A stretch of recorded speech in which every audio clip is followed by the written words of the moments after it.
Good morning, Calvary Chapel Brandon. Good to be here with you this morning, bringing you a daily encouragement devotional from the Word of the Lord this morning. And this morning I want to read and share with you from the book of Judges, looking specifically at chapter 9 and starting in verse 3. It says, "And his mother's brothers spoke all these words concerning him in the hearing of all the men of Shechem, and their heart was inclined to follow Abimelech, for they said, 'He is our brother.' And so they gave him 70 shekels of silver from the temple of Baal-berith, with which Abimelech hired worthless and reckless men.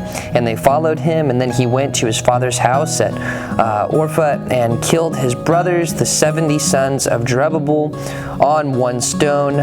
But Jotham, the youngest, the son of Jerubbabel, was left because he hid himself." And as I read this passage, I was reminded of just the power of influence. If you're unfamiliar with this passage and kind of just unaware of the context, Jerubbabel is the other name for Gideon, and so this is one of Gideon's 70 sons, and this son Abimelech is able to persuade and convince the people to follow him and ultimately aid in some manner in the killing of his brothers and allowing him to rule and oversee the people. And so just in looking at Abimelech's life and looking at his ability to persuade the nation and kind of get them behind something that was so inherently wrong, I was just amazed and surprised at the amount of influence a person can have. And so I think a warning to us and just a fresh reminder is it specifically says that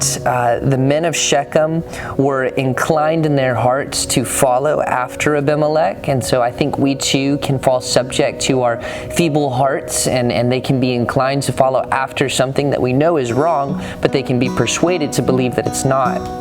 We can be persuaded in justifying sin and things that we know we shouldn't. And so just a fair warning to us to keep our hearts in check, keep our hearts centered on the Lord so that we don't incline them in a negative direction. But also I think it's important that in the same manner that Abimelech had a lot of influence and the words that he used could persuade and do wonders, I think it's important for us too to remember both the influence that we as an individual can have in the lives of those around us, that there are people looking up to us or observing the things that we're saying, the things that we're posting on social media, the things that we're putting our beliefs in and putting our focus behind, and our influence can really influence other people. And so if we are inclining our hearts to something that is negative, our influence and our desires can lead other people to be behind that same cause. And if it's bad and it's ungodly, then we are leading them astray. And so in application and just in considering your own life, I would encourage you to consider what you are inclining your heart towards and the different things that you are putting your support behind, and verify that they are godly, that they're biblical, and that they're in step with the Lord's leading. Because if you're putting your support and your following behind it, you could be drifting astray, and you could also be leading others to do the same thing. And how much more wonderful it is to incline our hearts to the Lord, to follow after Him, and let that be the powerful influence that is leading others the same direction. So hopefully that encourages you. Hopefully that challenges you this morning and this week. And I think we all would do wonders to just consider the different things that we're putting our support behind and how it influences other people.